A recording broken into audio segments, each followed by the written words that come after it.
kala wareeg reer muqdisho waa dishay wadadan ayay u xiran tahay waxay u xiran tahay wayee kala wareeg wadadan ayay u xiran tahay qoorte kala wareeg wadadan ayay u xiran tahay qindhicil kala wareeg wadadan ayay u xiran tahay sadjoog kala wareeg wadadan ayay u xiran tahay siyaaro joog gudoomiye Madaale waxyaabahan ka rabna waxay tahay inuu qamriga iyo maandooriyaha iyo anshaxumada ula dagaalamo laakiin waxaan rabnaa haddii liida la tagaya gabdhaha dharka dhigtay ee rajabeetada iyo rajistiinka ku galaya xeebta badda ee haddana isii duubaya bismillaah wasalaatu wasalaamu calaa rasuulillaah waxaan mahadle ilaahay weynayna abuuray diin shaamil ah noogu deeqay allah ayaa mahad iska leh waxaan rabnaa maanta inaan dhibka 15 sano gaaray ee dadka reer muqdisho ay ku nool yihiin hadday tahay wadamarista jagboontiyada saxmada kufsiga dilalka arxandarada caruurta loo geysto goobihii waxbarashada amba caafimaadka amba shaqada oo aan si sahlan loo gaari karin ayaa waxaan rabnaa gudoomiyaha cusub Madaale inaan fariimo wax ku ool ah oo danta guud ah inaan halkan u marino rajadaydu waxay tahay fariimahayga inay gaarayaan Madaale gudoomiye Madaale waa halkan nin oo muqdisho soo maray oo anugu aan taageeray xilkii ka horeeyane Radio Universal TV oo waqti yaro 8 daqiiqo aan ka helay ayaan ku taageeray waxaan ku taageerana waxay ahaayeen kelimad uu yiri ciidii Christmaska in loo dabaal dago ayuu diiday wuxuuna hawada u mariyay hoteelada muqdisho inaan lagu qaba karin ciidaas shantaay cid kasta oo aan ku tuhmaayo diin iyo macruuf iyo inay inkirto amba la dagaalanto munkarka waan taageeraa hayga fogaado hana ii dhawaado Madaale waxaan ka rabnaa siyaasad ku salaysan run iyo xaqiiq ayaan ka rabnaa siyaasaddu been maaha sir iyo been maaha siyaasaddu sir iyo been maaha waxay ka kooban tahay run iyo cadaalad iyo qofku adoo arka in majaha la haysto inuu kursiga ka tago yiraahdo anigu ma shaqeyn karo majaha la haystaa gudoomiyaha markaan ku hormaro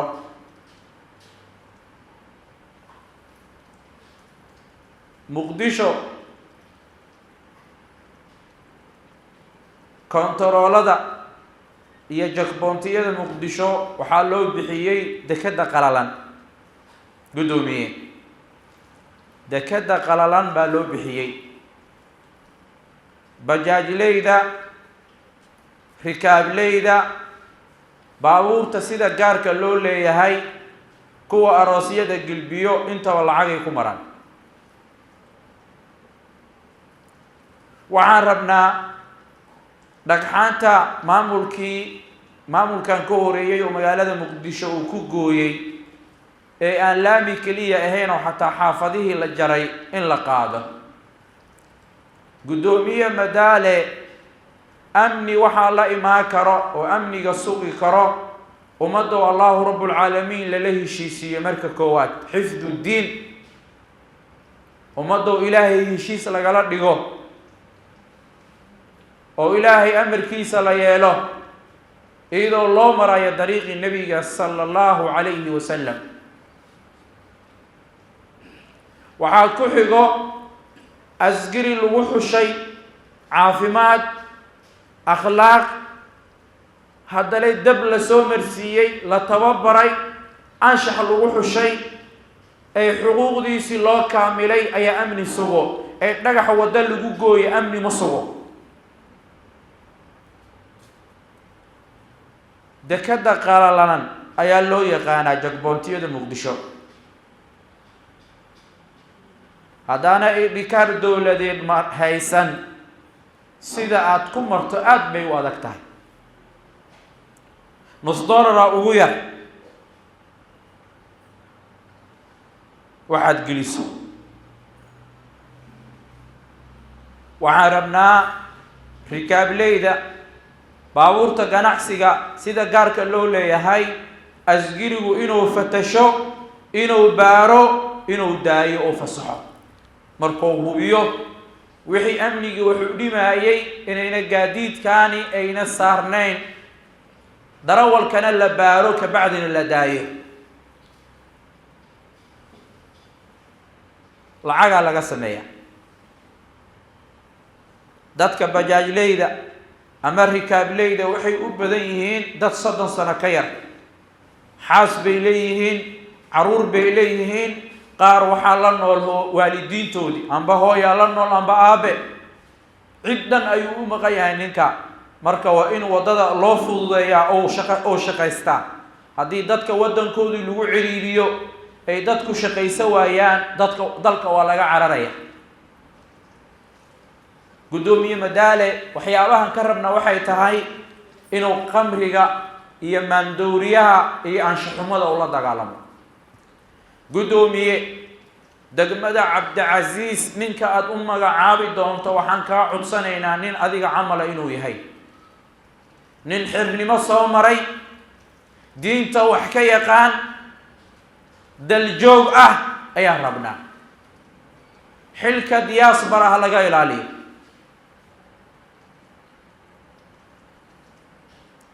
waxaan kaloo ka rabnaa gudoomiye inaad amar ka soo saarto islaamku waa ogol yahay in qofka uu qaato saacad neecaw dalxiis oo meel qurux badan oo neecawla uu fadhiisto asxaabtiisa kula shaaho la iswaraysto islaamka baneeyay laakiin waxaan rabnaa haddii liida la tagaya gabdhaha dharka dhigtay ee rajabeetada iyo rajistiinka ku galaya xeebta badda ee haddana sii duubaya ee barnaamijka YouTube-ka la yiraahdo dhalinta TV dhigaya waa YouTube loo sameeyay hawadana ugu jiro gabdhaha qaaqaawan kaliya lagu soo bandhigo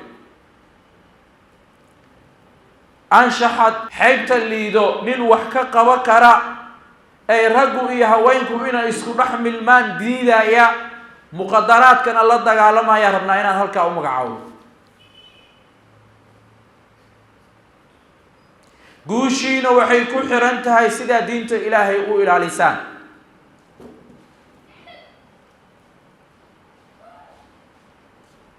kufsi arxandaro iyo dhac iyo qof naf dhan oo bani aadama in $12 loo jaro tagno telefoon tagnaa ayaa macallin dugsi quraan loo dilay gudoomiye taasi waxay daliil u tahay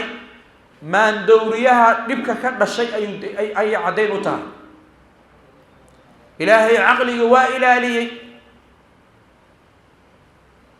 wuxuu ka ilaaliyay wax kasto aqliga bani aadamka dooriyo ilaahay wuu xarimay qamriga kamida xashiishka kamida shay kasta oo aqliga bani aadamka doori kara الله رب العالمين وحرمه شريعة إسلام كأول فليانه نبي صلى الله عليه وسلم مركوت الماما يوحيري إقامة حد من حدود الله خير من مضر 40 ليلة في بلاد الله عز وجل إقامة حد من حدود الله حد حدود إلهي كمل أول فليو أيا خير كخير بدن من مضر 40 ليلة أفرتن هبين رب داعي في بلاد الله عز وجل سياسة معها سر بين dad badan baa kaa horeeyey. waxaan rabnaa siyaasiga muqdisho aan ka rabno wuxuu yahay adigoo xaydaabkii dowladda ku jiro markaad aragto in la fashilmay wixii loo yimid oo waxaan ahayn jidkii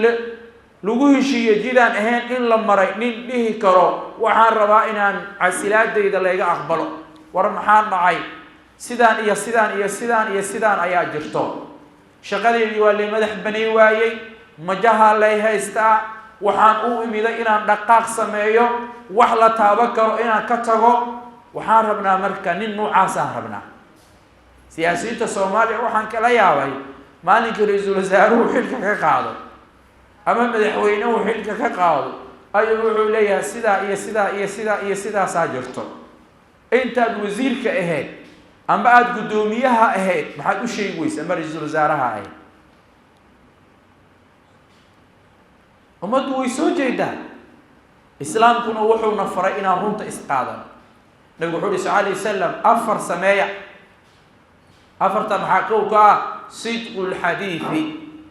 markaan sheekaynayno inaan run ku sheekayno. wa xifdul amaanati, amaanada inaan ilaalino oo aan gudano. saddex, wa xusnul khuluq, dadka inaan akhlaaq wanaagsan kula dhaqanno. afar, wa cifatu mudcamin,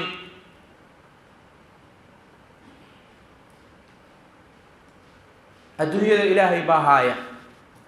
nabigu sallallahu alayhi wasallam adduunyo wuxuu ku soo koobay xadiiska soo socdo ku soo koobay. wuxuu yidhi qad aflaxa man aslama wa ruziqa kafaafan wa qannacahu allahu bima aataahu. qad aflaxa, waxaa liibaanay man aslama, ruuxii hogaansama oo wixii la faray ay adduunyada loo keenay iyo ulajeedkii garta ay isdhiibaan. wa rusiqa, lagu irsaaqay kafaafan, dawarsi wuxuu kaga dhoorsanaado. wa qannacahu allahu bima aataahu, wixii ilaahay u qoondeeyey oo ilaahay u qoray oo alla uu gacantiisa geliyene ku qancay ee yidhi alxamdu lilah.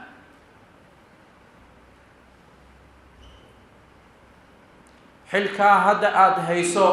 dad badan baa yimi wayna ka tageen. horaad u timiday kuguma cusbo waad ka tagtay. siyaasaduna wax la sadaali kara maaha. Saciid Cabdillaahi Dani wasiirkiisii maaliyadda xasan shire abgaal waxay ku ballameen inay xilka isla dhamaystaan. heshiis bay ku ahaayeen. Saciid Dani barnaamijkaas baa madaxtooyada lagu gooyey. maantana sayfti Saciid Dani yaa ku dhacday wasiir xasan shire abgaal xilkii waa ka tagay. haddaad madaxweynihii marka maanta uu qalinka kuugu dhuftay xisbigiisiina aad ka mid ahayd biri isbedel baa imaan karee waxaa laga rabaa guddoomiye madaale reer muqdisho way daala yihiin ilinta ka tir. cumar maxamuudow kale ha naqanin. maalinkii caleymasaarkii guddoomiyihii kaa horeeyey ee xilka kugu wareejiyey mungaab baa aada u hadlay. wuxuu yihi reer muqdisho wadooyinka dhibaato ayay ku qabaan, ganjeelooyin waaweyn baa lagu xiray. wuxuu ballan qaaday inuu dhagxaanta qaadayo. 4 bilood kadib baraha bulshadu intay wuxuu yiri dadku intay baabi'i lahaayeen wadooyinka iska xirnaadaan. guddoomiye madaalow dhagax wada lagu gooyey amni ma sugo. inuuna sugino waxaa kuu caddayhaayo adiga markhaati iga ah. intaad ka maqneed gobolka banaadir iyo aqalka hooso intaasoo qarax iyo intaasoo dilaa muqdisho ka dhacday. ummaddan diinta ha loo ilaaliyo. asgari hooshiisa gudo karo akhlaaq lagu soo xulay, waajibkiisa iyo daryeelkiisina loo gutay, ay naftiisana la ilaaliyey, nafta reerkiisana la ilaaliyey, xuquuqdiisina la siiyey siyo waajibkiisa u guda lahaay. dowladdu hala timaado. wadooyinka muqdisho rafaad baa nagu haysto. kala wareeg reer muqdisho waa dishay. waddadan yay u xiran tahay waxay u xiran tahay wayiic kala wareeg waddadan yay u xiran tahay quute kala wareeg waddadan yay u xiran tahay qindhicil kala wareeg waddadan yay u xiran tahay sadjoog kala wareeg waddadan yay u xiran tahay siyaaro joog reer muqdisho waa ka daaleen wax la taaba kara la imaw dhagxaanta dadka lagu kala gooyo waddooyinka ka qaad amni waxaa sugo ummad inay nabad ku noolaato ilaahayna ay la heshiisa doonayso gudoomiye intaas baan kugu tirtirsiinayaa maalmo yar ayaa joogtay isla markiina waxaa la dagaalamtay wax ilaahay ummaddan u amray oo ah fasaad xashiishkiyaa la dagaalantay calqiyaa la dagaalantay qamrigiyaa la dagaalantay qamrigana dekada muqdishaa laga soo dejiyaa iidana gacan bira ku qabo ummadda diinta ha loo ilaaliyo ummadda caqliga ha loo ilaaliyo haddii xifdu diin la helo xifdu nafsiyaa la helayaa naftu way badbaadi waxaa la helayaa xifdu lcaqli caqliga wuu badbaadi waxaa la helayaa xifdu lmaal qudaacu durq jidka gala ay dadka dhaca ma la arkaayo waa markii diinta ilaahay la ilaaliyo waayo gudoomiye aada u mahadsan tahay shar baa jirto allaha ku garamariyo reer muqdisho way daaleen waxaan rabnaa madax allahu rabbulcaalamiin janno ka doonayso madaxweyne xasan sheekh maxamuud shantaay 4 qodob aan ku taageeray maalinkuu masjidka cali jaamac uu ka hadlayo wuxuu yidhi diinta waan hormarinaynaa waana fulinaynaa diintu horumarin uma baahna laakiin waxay rabtaa fulin iidaa horumarsan madaxweynuhu marka waxaan rabnaa inuu diinta ilaahay fuliyo oo diinta ilaahay maaragtay talintayda diinta ilaahay la qaato ee waxay ku talisa la meel mariyo madaxweynuhu wuxuu uri ummad heshiis ah soomaali heshiis ah dunidana heshiis la ah soomaali heshiis ah waxaa lagu heli karaa ummadda ilaahay lagu xiro nabigu sallallahu alayhi wasallam maalinkii maka laga soo saaray maka horumarkeydii kama shaqaynine dadkii maka joogay ayuu ilaahay ku xiray ruuxdooduu dhisay qalbiguu kala hadlay allahu rabbulcaalamiin buu ku xiray saxaabada nabigu sal alayhi wasallam wuxuu baray markay abaari ku dhacdo 2 ragco inay dugtaan oo roobdoon ah markay xaajo u baahdaan 2 ragco salaatul xaaja inay dugtaan buu baray qoraxdu markay ka dayxu markuu madoobaado 2 ragco ay u jiday wax kasta wuxuu ku xiray xagga ilaahay inay ummaddu ka jiriso waxaan rabnaa marka ummadda in allihii abuurtay la baro ilaahay lagu xiro ummad alla aftaqaanaan rabnaa muslimaan ahay diriskayga waa kufsanaa waa dilaa waa dhacaa waa boobaa salaada dukannaay allahu rabbulcaalamiin waxba kuma falaayo waxaan rabnaa muslim afkiisa laga nabadgelaya waxaan rabnaa muslim jaarka nabadgelinaya muslim waxaan rabnaa ummadda wax taraya waxaan rabnaa muslim khayrkiisa la rajeeyo ee aan shartiisa la rajeeyo ee aan shar laga filanaynin khayrkiisa la rajeeyo ee aan shar laga filanaynin gudoomiye aada u mahadsan tahay insha allahu tacaala wadooyinka muqdisho ay xiran waxaa loo yaqaanaa dekada qalalanan waa meelaan biyo lahayn markabna ku soo xiran lacagna laga sameeyo السلام عليكم ورحمة الله وبركاته